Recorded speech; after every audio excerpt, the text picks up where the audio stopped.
Hello everyone, my name is Ian and you're watching Big Rock Moto. Thanks so much for tuning in today. If you're new here and you like this kind of content, I hope you'll consider subscribing. This is my brand new 2024 Kawasaki KLX300 and I've purchased it for long-term review and testing here at Big Rock Moto. In today's video, I'm going to tell you why I purchased the bike. I'm going to take you on a walk around, talk about some of the specs and features, some of the things I'm excited about, some of the things I have concerns about. And I'm going to talk a little bit about my plan for modifications, the bike build, how I'm going to build it out, and how I intend to use it. All right, so why did I purchase the KLX300? There's a few reasons for this. One is that I've often featured very high-end, premium, expensive dual sport bikes here on this channel because I've been a bit spoiled and that's what I'm used to riding, KTM 500s and things of that nature. Beta, I did a long-term review on a Beta. So I wanted to do something and bring something to the channel that was a bit more affordable, a bit more accessible, and fits more in the middle of that bell curve shape, of what most riders are looking at. Most riders don't need a super high performance dual sport bike just to go ride the local trails. I fully understand that, and that's one of the reasons I wanted to do this. This is a lot more budget friendly than some of the other bikes I've reviewed in the past. Another reason I purchased the KLX is it's actually a really good motorcycle. Despite being labeled by some as more of a beginner bike, it really isn't the case. This is, with a restyling for 2024, they've really fixed the styling. They've added an LED headlight. They made a few other updates. But even before this restyle, the KLX300 was a really great dual sport bike. It has really surprisingly good adjustable suspension, which really makes it stand out from something like the Honda offering with their 300L. It's got some really good capabilities and it comes in right around that $6,000 price point. So it's just a great motorcycle that I really wanted to review. And when I reviewed this bike a couple years ago, when they launched the KLX300, I actually said in that review, I plan to purchase one of these. Well, I never made good on that until now. Another reason for buying this is I want to be able to offer some more detailed comparisons and buyer's guides between this bike and other dual sport bikes you might be shopping. You might be looking at a Suzuki DR-Z400. You might be looking at a Yamaha XT250, the Honda CRF 250 and 300L. You might be looking one step up at something like a Honda CRF 450L. So where does this fit in? How does this compare to all those? Is it worth spending more money to upgrade to like a 450? And does this stand out above the other 250s and 300s in the segment? So these are all things I think we can answer over the course of the next 6 to 12 months. I'm going to put up a little comparison chart here of sort of the entry level or entry to mid-range dual sport bikes to kind of compare, the price, the features, some of the performance specs, the weight, things like that. I think the KLX probably is the best value for money in the segment, especially if you consider the upgrades for the 2024 model. A lot of that has to do with the suspension, and we're going to get into the suspension more on the course of this video series. All right, with that, why don't we go ahead and take a walk around the bike and show you some of the specs and features of this thing. Now, before we do the walk around to show you the specs and features, I have something to admit. I made a big mistake. I done messed up. So what happened was I actually dropped the bike in the garage. I knocked it over in the garage by accident. 0 miles on it, haven't ridden the bike. I was getting ready to do the video and I knocked it over. I bent the handlebar, I cracked the instrument cluster, the dashboard, so somehow it was just a bad tip over onto a hard garage surface and it just had that impact. I bent the shift lever a little bit. So what I did was I re-bent the shift lever back. I was going to replace the handlebars anyway, so those were going to come off and basically go in the trash because they're not very good anyway. The grips were going to get replaced. I broke the mirror perch for the left mirror, but I'm getting double take mirror, so that doesn't really matter. The instrument cluster, though, is a big, expensive mistake. It's $500 I have to spend now to replace it. I'm not going to make an insurance claim. It's not worth it, and it's my own stupidity that this happened.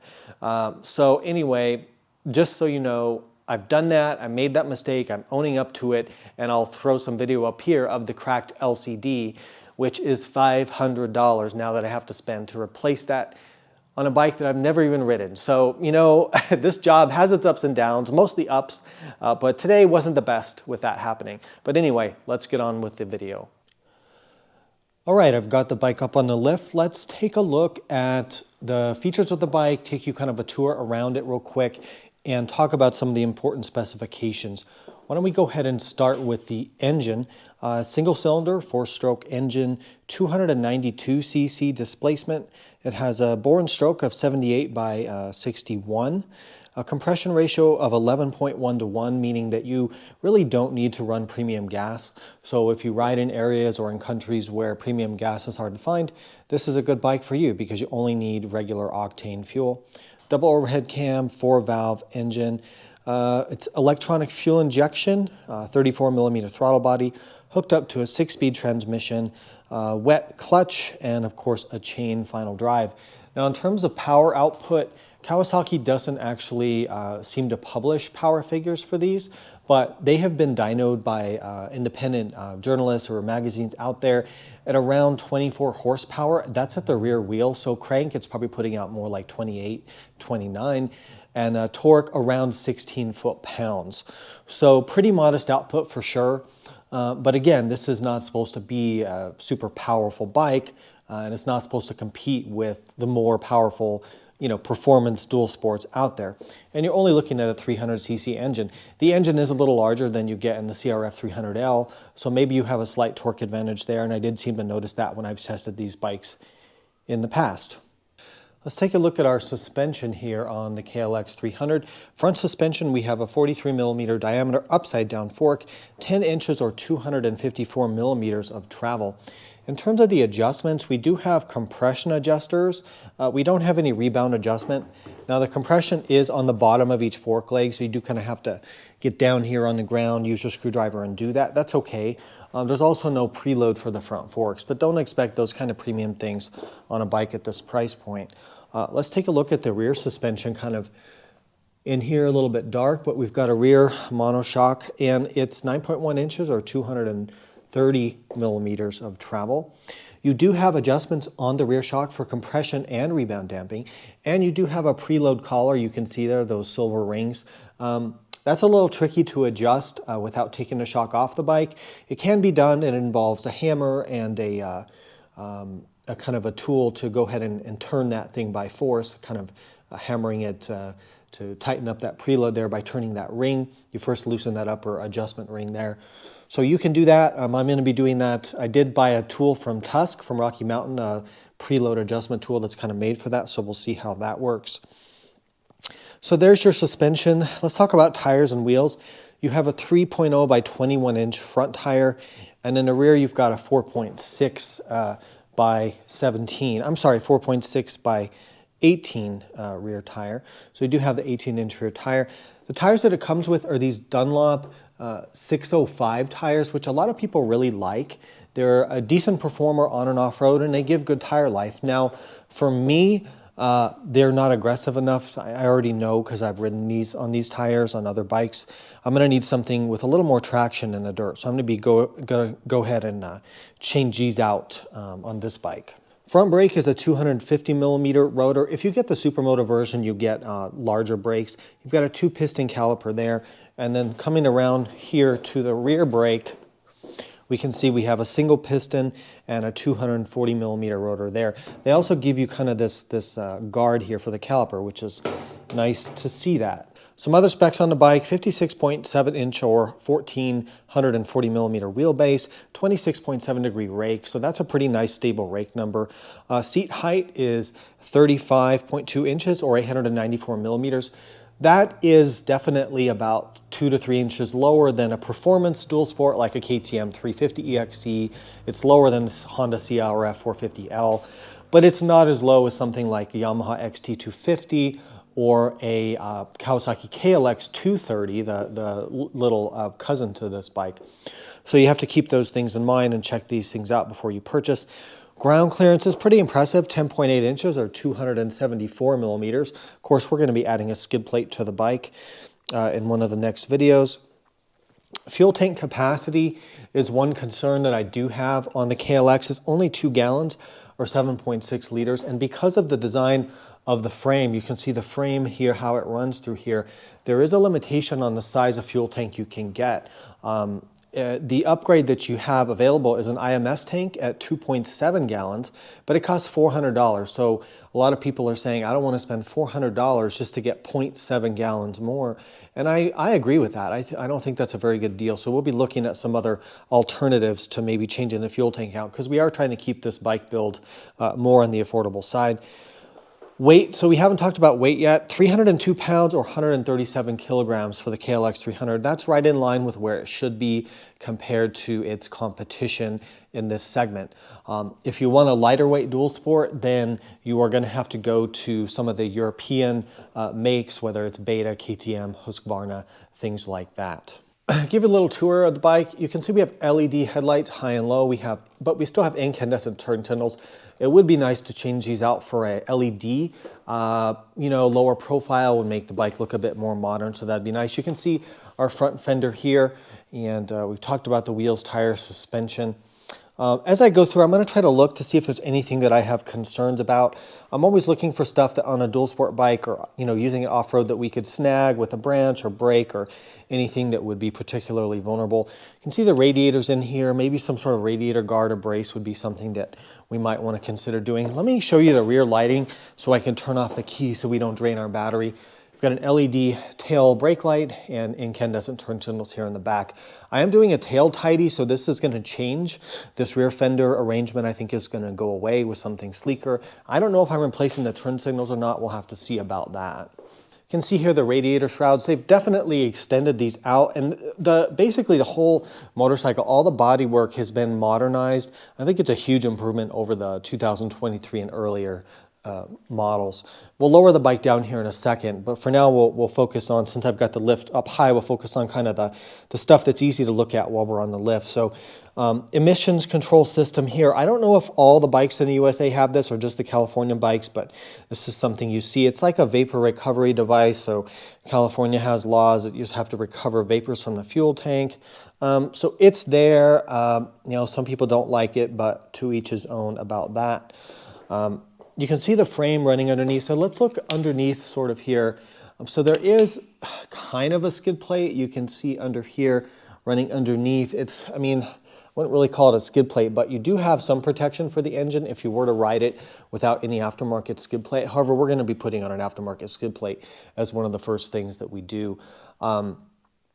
So you can see when I dropped the bike, when I dropped the bike in the garage and had my little incident, the shift lever bent and pushed into the engine case. It didn't puncture the engine case, thankfully, but it did just scratch the paint a little bit on the bottom. So I would be a little concerned, and this could happen on any bike, but if you did have an accident on the left side when you're riding on the trail, that this could push in and potentially damage that. So I don't know if that's something we need to address, but something to be aware of.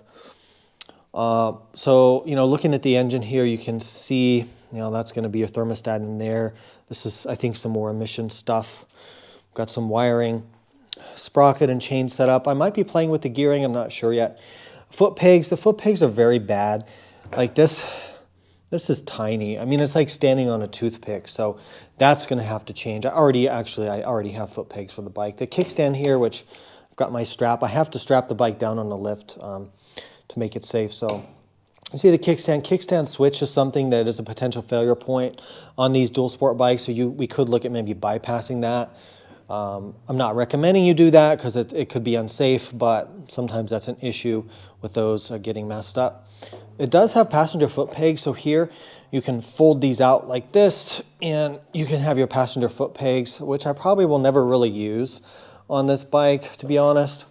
In one of the future videos, I'm going to go into the maintenance, the air filter, which I think is under the seat, oil change, stuff like that. So I'm not going to get into that right now. You can see the coolant overflow tank here inside of the exhaust, the rear tire. Chain guard's pretty flimsy, but what do you expect? It does have a chain guide, so I was happy to see that. Bike does come with a cute little leather vinyl tool pouch here with some very basic tools inside of it. The side panels, the seat, which comes off with, looks like 8mm bolts on each side. We are going to be replacing the seat with something more comfortable. Swing arm, so the chain adjusters look pretty easy to use. The axle looks pretty simple. It looks like maybe like a 24, I'm going to guess maybe that's a 24mm axle nut. I already know the front is a 19 because I've already loosened this to kind of straighten up the front end to make sure that was straight. So that's a 19 millimeter there. I always like to look at the foot peg mounts on an off-road bike, so it's interesting. So on the right-hand side of the bike, you can see the foot peg mount is like a bolt-on foot peg hanger. You can see underneath here kind of how that works. But if we go around to the left side, what I don't like to see is, and this is probably really strong and a lot of bikes are designed like this, but if you were to bend this or anything like this foot peg, it's just on a welded tab on the frame. So there's, if you were to bend like the foot peg hanger or something, that's part of your frame. So anyway, just something to point out, not a huge deal. Maintenance, I think, is going to be very easy on this bike overall. The oil drain, well, we'll do this later in another video because I have to check the manual and know what I'm talking about here. That's the oil filter right there. I could tell you that for sure. 2 8mm bolts there to get the oil filter. There is an oil sight glass, so no dipstick, so that makes that easy. Maybe the oil drain's under this plate, I'm not quite sure.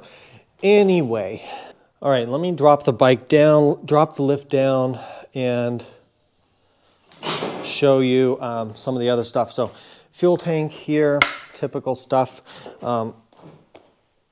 So if we jump up here and take a look at the controls now, yeah, the broken dashboard, yeah, that's really just really unfortunate. Really not a good day when I dropped this in the garage and had that deform. So that's something to think about maybe, is that when there's like a force applied here through this area, it could just distort the dash and break that LCD, and it's a $550 part. Now, this could happen on any motorcycle. I'm not picking on the KLX, and it's completely my fault that all this happened because of my stupidity and carelessness, which I fully admit.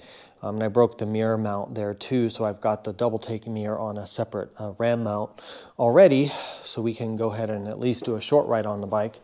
But anyway, yeah, we can see the seat, the controls, which are very basic, you know, nothing really special there to talk about. Can't show you the LCD right now, but you've seen that if you've watched my review of this bike that I did 2 years ago. So yeah, not too much else to talk about. I do think that the style's really good now. I like the new lighting, the bodywork looks really good. And overall, I think it's a really promising, you know, little dual sport platform. All right, let's talk about what are my plans for building this bike out. Now, number one is that I want to keep this build as affordable as possible. So when I'm choosing parts, when I'm choosing upgrades, I don't want to do anything that's unnecessary. I'm not going to do anything too blingy or too fancy or too expensive. I'm going to do my best to keep to that. There might be a few exceptions, and I apologize for that in advance, but I do want to show that you can make major improvements to a bike like this without spending a ton of money. For the upgrades, we're going to focus on a few areas. Bike protection, as we've already found out, unfortunately, even if you drop the bike in the garage, there's things that are going to bend and break. So if it bends in the garage, it's going to be worse on the trail. So we're going to do handguards, we're going to do handlebars, we're going to do skid plates, we're going to do a new shift lever, we're going to, you know, do stuff like that. We're going to do some comfort modification. So I'm putting on a different seat. For ergonomics, I'm changing the foot pegs, I'm changing the grips, I'm putting on heated grips, but a very affordable heated grips. It's like 30 bucks, so it'll be cool to see that. What else are we going to do to the bike? I'm going to put some affordable luggage options on it. We're going to do a rear luggage rack. Some other things I'm going to do, we are going to look at some free or very affordable ways to add a little bit of power to the bike. So on a bike like this, you're always looking for maybe a couple horsepower. So we'll be looking at some options that may not cost anything at all to upgrade the power a little bit on the bike. It's not going to make it crazy powerful, but get a little bit more out of it, because every horsepower counts when you're only dealing with 25 horsepower to begin with. Now, I'm also going to show an aftermarket exhaust as an optional upgrade, which is going to be a bit more expensive, but there's ways to get the power without even doing that, and we'll try to show that as well before we do the aftermarket pipe. One concern I kind of do have in my mind is that I'm used to riding bikes that have bigger fuel tanks. With 2 gallons on board, we're going to have to be creative. I think I'm going to carry some extra fuel on the back and one of those fuel bladders. I don't really want to spend the $400 to do the IMS tank to get 0.7 gallons, so we'll be looking at some other options for that. Now, I'm not going to attempt to turn this into a long distance adventure bike or highway cruiser bike. I just don't think it's the right platform for that. You just don't really have enough power. Now, when I say that, people in other countries are going to say, well, there's plenty of power. It's a 300. That's a big bike. But here in the USA, you know, freeway traffic is 80 to 90 miles an hour, well in excess of 120 kilometers an hour at times. So this is considered a small bike here in the USA. I know in other countries that may not be the case. So I'm not going to try to turn this into an adventure tour. We're going to have a little bit of luggage and a little bit of comfort stuff for like all-day dual sport rides or maybe a quick overnight, but it's not going to be an adventure bike build because I just don't think this is the right kind of platform for that. All right, well, I hope this was a good first video. I know it's a little bit of a tease because we are not riding the bike yet. The episode 2 will just be a quick first ride, the bike in stock form, on and off road. We may not have a speedometer or a tachometer for the ride based on what's happened, but we'll deal with that when we get to it. I have ordered the new speedometer LCD unit, but it could take a few weeks to come in because it says it's on back order, so we'll see about that. But anyway, stay tuned for that. And then episode 3, my plan is episode 3 will then be doing all the modifications to the bike. I've already got a lot of the parts sitting here, so I'm kind of like, it's like Christmas morning with all the boxes. I kind of want to start doing it. So we'll hopefully get that done soon. But anyway, thanks so much for watching this. Thanks for tuning in. Questions, comments, concerns, put that down below. If you want to support all the work I'm doing here, there's ways to do that down below in the description and the pinned comment. Thanks again. Ride safe, and I'll see you out there.